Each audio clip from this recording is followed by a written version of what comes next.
अस्सलामुअलैकुम hi hello आदाब आजाद कलाम मीडियाకు స్వాగతం సుస్వాగతం నేను అడ్వకేట్ సాదిక్ షేక్ హిందువులందరూ శాంతి కామకులే హిందువులు తప్పు చేసిన వారిని నేరాలు ఘోరాలు చేసిన వారిని వెనకేసుకుని రారు ఇది ముమ్మాటికి నిజమే అలానే ముస్లిం సమాజం వాళ్ళు కూడా ఇతర ఏ కులం మతం వాళ్ళు కూడా ఉంటారు కాకపోతే మీరందరూ ఆజాద్ కలాం మీడియా ద్వారా నేను చేస్తున్న ఈ సంచలన విశ్లేషణ అనేది ఖచ్చితంగా ప్రతి ఒక్క గ్రూప్లో మీరు షేర్ చేసి తీరాలి రాజకీయాలు కుల మతాలకు అతీతంగా ఖండించి తీరాలి ఒక ముస్లిం జడ్జ్ తీర్పు ఇస్తే ఆ తీర్పును కూడా కులం మతం ఆధారంగా విభజించి ఆమె మీద విషం విద్వేషం అశ్లీలంగా తన ఫోటోలు బూతులు తిడుతూ మార్ఫింగ్ చేస్తూ పెడుతున్నారండి అంటే ఒక జడ్జికి కూడా మన భారతదేశంలో కొంతమంది మతోన్మాదులు తమని తాము హిందుత్వ సంఘాలు సంస్థలు అని చెప్పుకున్నా వారు చేస్తున్న రాక్షస క్రీడ ఇది మీరు ఒకసారి గమనిస్తే ఇది ఎంత ఘోరమైనదంటే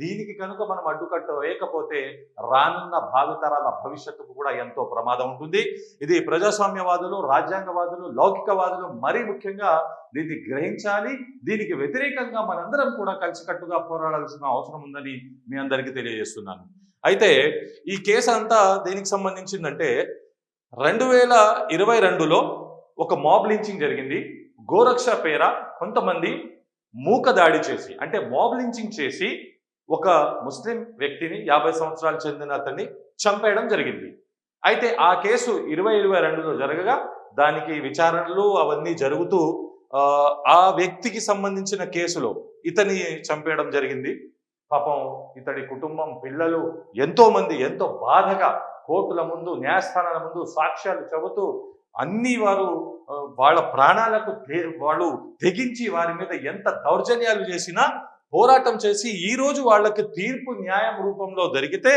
ఈ 14 మంది మీరు ఏదైతే ఫోటోలలో చూస్తున్నారో ఈ 14 మందికి యావజ్జీవ కారాగార శిక్ష విధించడం జరిగింది ఈ 14 మంది అతన్ని చంపారని చెప్పి వీళ్ళు గోరక్ష సమితి వారు వీళ్ళు గోరక్ష చేస్తామని చెప్పి మనుషుల్ని మానవ మృగాలుగా వేటాడి చంపేసేవాళ్ళు చూడండి కౌ స్లాటర్ యాక్ట్ ప్రకారం ఎవరైతే కౌ స్మగ్లింగ్ చేస్తారో వాళ్ళది తప్పు వాళ్ళని చట్టపరంగా శిక్షించాలి అలాగే గోరక్ష చట్టం పేర సాకుతో ఎవరెవరైతే ముస్లిం సమాజం మైనారిటీలు దళితులు క్రైస్తవుల మీద వెంటాడి చంపుతున్నారో వాళ్లకు కూడా ఇలాంటి శిక్ష విధించబడుతుంది తస్మాత్ జాగ్రత్త అని చెప్పి తబస్సుం ఖాన్ అనే ఒక జడ్జ్ తను తీర్పు చెబితే ఆ జడ్జి గురించి పెడుతున్న ఫోటోలు వీడియోలు ఒకసారి చూస్తే మీరే అసలు అయ్యో మన భారతదేశంలో ఇటువంటి పరిస్థితులను తీసుకొస్తున్నారా అంటారు చూడండి ఒక జడ్జి పరిస్థితి తబస్సుం ఖాన్ అనే జడ్జ్ తను తీర్పు చెప్పిందని చెప్పి తను ఏ విధంగా అయితే వీళ్ళు చేశారో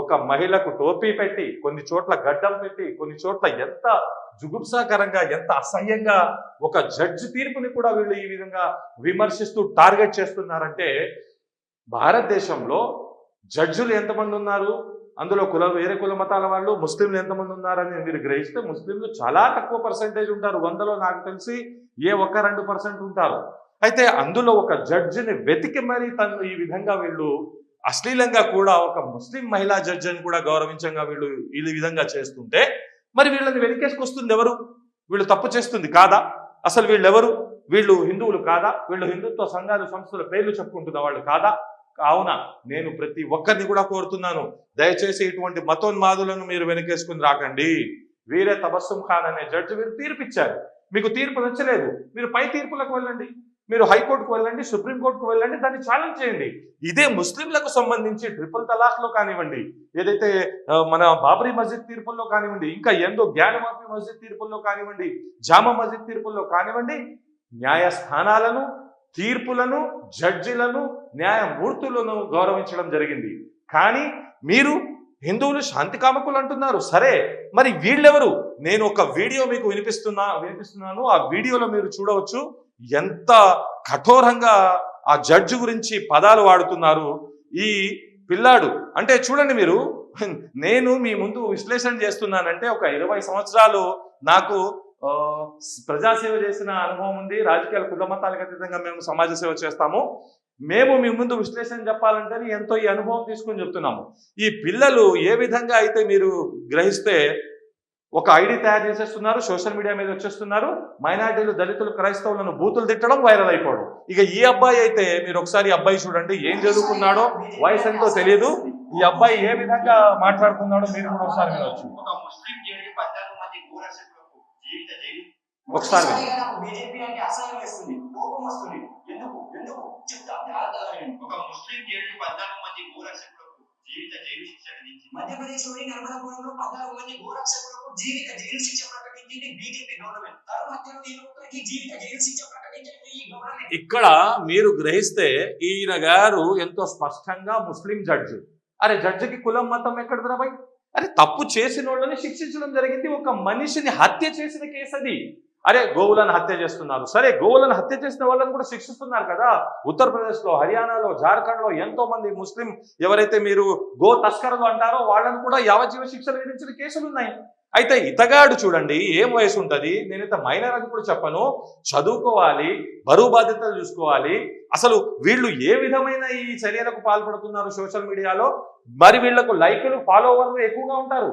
మీరు మా ఐడిని చూడండి, ఎంతో అనుభవం, మేము చాలా సెక్యులర్గా మా భావాలు ఉంటాయి. భారతదేశాన్ని పరిరక్షించుకునే ఏదైతే భిన్నత్వంలో ఏకత్వం, లౌకికవాదం, వీటన్నిటికీ రాజ్యాంగవాదానికి మేము లోబడి ఉండే వాళ్లకు మీరు మా పోస్టులు చూస్తే అక్కడ మీకు సెన్సేషన్ ఉండదు. కానీ ఇటువంటి మైనర్లు వీళ్ళు ఎలా పడితే చెడా మడా, వీళ్ళు ఏది పడితే అది వాగితే వీళ్ళకు మాత్రం ఫాలోవర్లు, వాళ్ళ లైక్స్, వ్యూస్ చెప్పనక్కర్లేదు. అయితే ఈ వీడియో చూశారు కదా, ఇది తెలుగు రాష్ట్రాల్లో వీళ్ళు ఆ జడ్జికి వ్యతిరేకంగా విరజిమ్ముతున్న విషం విద్వేషం. కానీ మీరు ఇప్పుడు నార్త్ సైడ్ లో ఆ జడ్జి గురించి ఒకడు మాట్లాడాడు, వీడి వీడియో ఒకసారి చూడండి.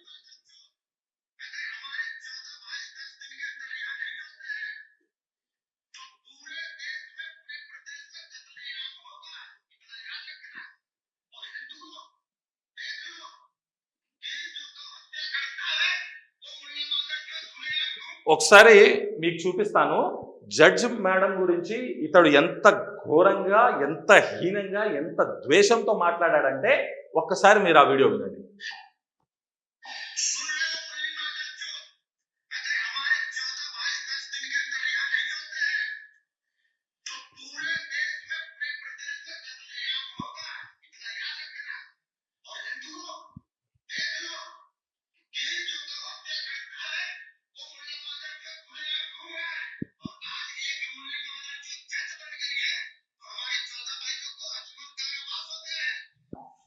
ముల్లి ఇక బూతులు అంటే వీడు ఎంత ఓపెన్ గా ముస్లింలందరినీ చంపేయమంటున్నాడు. బాబు నీకు గోవు మీద ఉన్న ప్రేమ చాలా బాగుంది, మేము గౌరవిస్తాము, కానీ గోవుకి సంబంధించి హత్య చేశారు గోరక్ష పేరుతో అని జడ్జి చెబితే జడ్జిని చంపేయాలి, రేప్ చేయాలంటావా నువ్వు? అంటే ముస్లింలందరినీ చంపేయాలంటావా? అసలు ఎంత భయంకరంగా వీళ్ళు సమాజాన్ని తయారు చేస్తున్నారంటే మీరు అసలు దీన్ని అంచనా కూడా వేయలేరు. ఈ కేసుకి సంబంధించి డీటెయిల్స్ లో చాలా వివరంగా జడ్జి గారు వాటిని పొందపరచడం జరిగింది. సరే మీకు ఈ తీర్పు నచ్చలేదు, మీరు కావాలంటే మీరు హైకోర్టుకు వెళ్ళండి, సుప్రీంకోర్టుకు వెళ్ళండి. ఈ కేసులో మీరు ఒకవేళ గమనిస్తే మోడీ గారు దర్శనం ఇస్తున్నారు. మొన్నే మీరు చూస్తే 2,000 ఎన్నో కోట్లు వాళ్ళు పిఆర్ కోసం ఖర్చు చేశారంట, ఒక ఆర్టీఐ నివేదికలో తేలింది. అలానే మా మోడీ గారు దర్శనం ఇస్తున్నారు, మా ప్రధానమంత్రి గారు గౌరవనీయులు.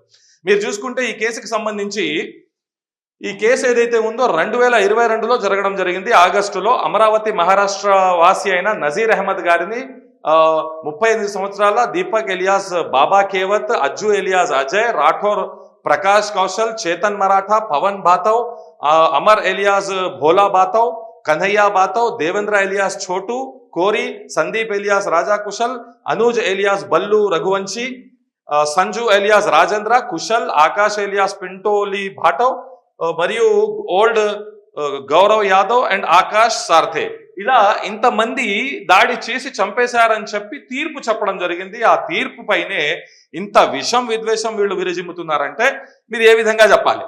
అయితే ఈ గోరక్ష పేరుతో కూడా ముస్లింల మీద మీరు తీసుకుపోయి అక్కడ మాంసం పడేసి ముస్లింల మీద దాడులు చేసిన ఘటనలు లేవా? మీరు కావాలని ముస్లింలను ఇరికించాలని చేసిన ఘటనలు లేవా? అంటే మీరు గో మాంసం ఉందని చెప్పి కనీసం అక్కడ పోలీసులు, ఫుడ్ ఇన్స్పెక్టర్లు, ఫారెన్సిక్లు ఏ డిపార్ట్మెంట్ ద్వారా కూడా పర్యవేక్షణ చేయకుండా చంపేసి, కొట్టేసి, హింసించి తర్వాత పోలీసులు తెలుస్తుంది ఏంటి, అక్కడ లేదండి గోమాంసం అని చెప్తున్నారు. కావున దయచేసి మీరు గ్రహించాల్సింది ఏమిటంటే ఇటువంటి కేసులు జరుగుతున్న సందర్భంలో మన రాజకీయాలు కులమతాలకు అతీతంగా న్యాయస్థానాలకు జడ్జీలకు కట్టబడి ఉండాలి. అరే బాబరీ మసీద్ అంశంలో మరియు ట్రిపుల్ తలాక్ అంశంలో ఇలా ఎన్నో కేసుల్లో జడ్జీలు హిందువులు కూడా ఉన్నప్పుడు ముస్లింలు ఎక్కడైనా వారి కులం మతం గురించి మాట్లాడారా? అరే బొల్లి అని చెప్పి ఎంసీ అనే బూతులు తిడుతున్నాడు. ఇది నార్త్ లో చేస్తున్నాడంటే ఆ సౌత్ లో వచ్చేసి ఆ అబ్బాయి లాంటోడు. మీరు గమనించారు అసలు ఏం అది సోషల్ మీడియా మీద క్రైస్తవులు దళితులు మరియు ముస్లింలు. ఇంకో విషయం, క్రైస్తవులు దళితులు ముస్లింలనే కాకుండా హిందువులను సిక్యులర్ హిందువులు అని చెప్పి తిట్టి హిందువుల మీద కూడా విషం విద్వేషం విరజిమ్ముతున్నారు. కావున దయచేసి ఇప్పుడు ఈ వీడియో విశ్లేషణ ద్వారా చాలా స్పష్టంగా నేను చెప్పదలుచుకుంది ఏమిటంటే నజీర్ గారిని చంపిన వారిని 14 మందిని దోషిగా వారికి యావజ్జీవ కారాగార శిక్ష విధించడం జరిగింది. ఖచ్చితంగా అది దేనితో అయినా కానివ్వండి, ఏ పేరా అయినా కానివ్వండి, ఎవరినైనా హిందువునైనా ఇలా చంపేసినా నేను ఖచ్చితంగా ఈ విధమైన యావజ్జీవ కారాగార శిక్ష పడాలని, గోరక్ష పేర ఎవరెవరి మీదైనా ఎవరి అబద్ధపు దాడులు మరియు హింస జరుగుతుందో వాటిని మనం ఖండించాలని, ఈ ముస్లిం సమాజం వారు కూడా ఖచ్చితంగా ఏదైతే కౌ స్లాటర్ యాక్ట్ ఉందో, గో వధ చట్టం ఉందో దాన్ని పాటించాలని మీరు గమనిస్తే ముస్లింలు ఎంతో స్పష్టంగా చెప్పేయడం జరిగింది. జాతీయ జంతువుగా ప్రకటించేయండి, మేము బాయ్కాట్ చేస్తున్నాం, అసలు మాకు వద్దండి అన్న ఎంతో మంది బీజేపీ నాయకులు ఎవరెవరైతే ఎక్స్పోర్టర్లు ఉన్నారో, బీఫ్ ని అమ్ముకునే వాళ్ళు ఉన్నారో వాళ్ళు అసలు దానిపై మాట్లాడలేదు. ముస్లింలు చేసిన ఆ పోరాటానికి, నిరసనలకు, దీక్షలకు, గోవును జాతీయ జంతువుగా ప్రకటించిన మండానికి కూడా వ్యంగ్యంగా మీరు మాట్లాడారు తప్ప ఏ విధంగా కూడా గోవు అంశంలో మీకు ఎక్కడ కూడా మీరు కట్టుబడి లేరు.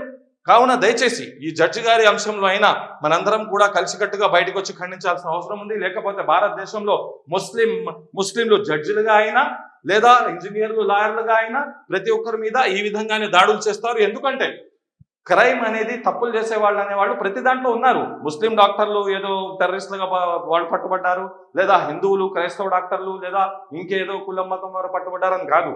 పట్టుబడుతున్నా కేవలం ఇప్పుడు ఒక హిందూ డాక్టర్ తప్పు చేస్తే హిందూ డాక్టర్లందరూ తప్పు కాదు. అలాగే ఏదో ముస్లిం డాక్టర్లు పట్టుబడ్డారని ముస్లిం డాక్టర్లందరి మీద కూడా విషం విద్వేషం విరజిమ్మడం జరిగింది. అయితే దయచేసి నేను ప్రతిసారి చెప్పేది ఏమిటంటే కులం మతం ఆధారంగా క్రైమ్ను, క్రిమినల్స్ను, తీవ్రవాదాన్ని, ఉగ్రవాదాన్ని, మతోన్మాదాన్ని చూడకండి. ఇలాంటి విశ్లేషణలు మీ ముందు ఆజాద్ కలాం మీడియా ద్వారా ఖచ్చితంగా ఎన్నో మీ ముందు తేలున్నాను. మీరు కూడా ఈ విశ్లేషణను ప్రతి ఒక్క గ్రూప్లో, ప్రతి ఒక్క వాట్సాప్లో, ప్రతి ఒక్క చోట షేర్ చేసి మన ఆజాద్ కలాం మీడియా ఛానల్ను లైక్ చేసి సబ్స్క్రైబ్ చేయాలని మా ఆజాద్ కలాం మీడియా తరఫు నుంచి లౌకికవాదులకు, ప్రజాస్వామ్యవాదులకు, రాజ్యాంగవాదులకు, ప్రతి ఒక్కరికి అభ్యుదయవాదులకు కూడా రాజకీయాల కులమతాలకు అతీతంగా ముందుకు వచ్చి మరిన్ని వీడియోలు, విశ్లేషణలు, అప్డేట్స్ కోసం ఆజాద్ కలాం మీడియా ఛానల్ను లైక్ చేసి సబ్స్క్రైబ్ చేయగలరని కోరుతున్నాను. నేను advocate Sadiq Shaikh. Thank you one and all.